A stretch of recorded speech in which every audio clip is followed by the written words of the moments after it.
નમસ્કાર. મને તમને આપણને પૂરા પરિવારને સંસ્કારિત કરતા આવા સામયિકો માના કોઈ પણ આપણા ઘરે આવતા હશે તો પૂરા પરિવારને એનો વાંચન રસ મળી રહેશે. જેમ કે શબ્દ સૃષ્ટિ, ગુજરાત સાહિત્ય અકાદમીનું પ્રકાશન, વાર્ષિક લવાજમ માત્ર 150 રૂપિયા. કાવ્ય સૃષ્ટિ, વાર્તા સૃષ્ટિ, નિબંધ, વ્યક્તિ વિશેષ, સંશોધન, અભ્યાસ, સમીક્ષા, ગ્રંથ પરિચય, વિશ્વ વિહાર માત્ર 150 રૂપિયા વાર્ષિક લવાજમ. ગુજરાત વિશ્વકોશ ટ્રસ્ટ દ્વારા પ્રકાશિત. કુમારપાળ દેસાઈ, પ્રીતિ શાહ, ચિંતન ભટ્ટ, કૃષ્ણકા કુનરકર વગેરે વગેરેના મર્મસ્પર્શી લેખો. આ ઉપરાંત માતૃભાષા સંવર્ધન કાર્યક્રમ વગેરે પ્રવૃત્તિઓ. આ અંકમાં કૃષ્ણકા કુનરકર સાહેબના એક લેખમાં લખે છે, ધ્યેય નક્કી કરી એને વળગી રહો. ધ્યેય નક્કી કરીએ ત્યારે પડકારો, મુશ્કેલીઓ આવવાની, કોઈ રસ્તો સીધો નહીં હોવાનો. સૂફી કથા ને ખેડૂત અને ખેડૂતના પુત્રની વાર્તા દ્વારા ખૂબ સુંદર રીતે સમજાયેલી છે. આ છે બુદ્ધિ પ્રકાશ, ગુજરાત વિદ્યાસભા દ્વારા પ્રકાશિત. વાર્ષિક લવાજમ માત્ર 300 રૂપિયા. કાવ્યો, સમીક્ષાત્મક લેખો, અનુદિત વાર્તાઓ, જે વિશ્વની શ્રેષ્ઠ વાર્તાઓ પૈકીના વાર્તાઓનું આપણને આચમન કરાવે છે. નવચેતન, સંપાદક શ્રી યશવંત મહેતા, તંત્રી છે હેમંત શાહ. વાર્ષિક લવાજમ 800 રૂપિયા. જીવન ઘડતર, નવપ્રકાશિત પુસ્તકોની સમીક્ષાઓ, એક્સ્ટ્રા ઓર્ડિનરી લેખો, પ્રકાશકોના પુસ્તકો, હૃદયસ્પર્શી કાવ્યો. બહુ સુંદર સામયિક.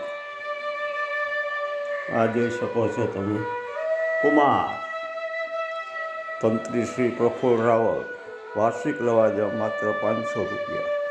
ચિત્રો, ચરિત્ર લેખો, લલિત નિબંધો, વાંગ્મય લેખો, પુસ્તક પરિચય વગેરે વગેરે વગેરે.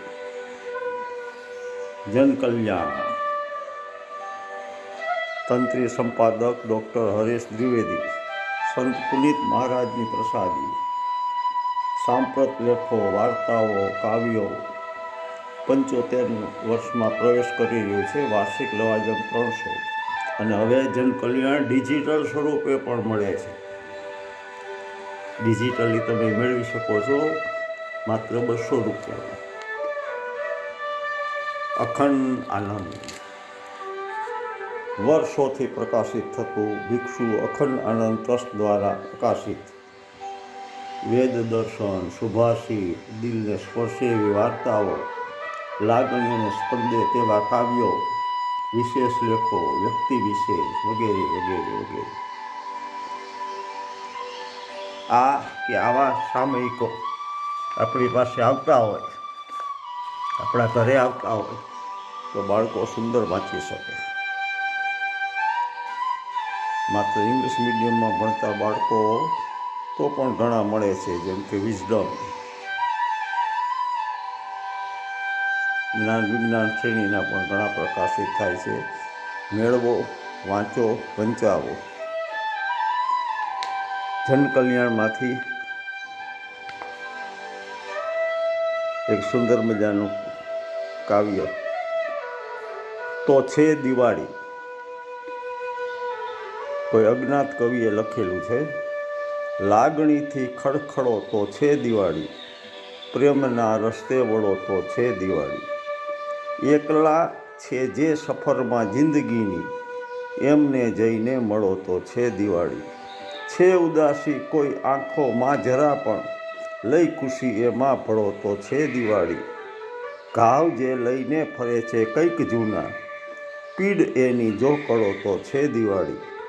જાતથી એ જેમણે ચાયા વધારે, એમના ચરણે ઢળો તો છે દિવાળી. દીવડાઓ બહાર પ્રગટાવીએ શું થશે? દીવડાઓ બહાર પ્રગટાવીએ શું થશે, ભીતરથી ઝળહળો તો છે દિવાળી.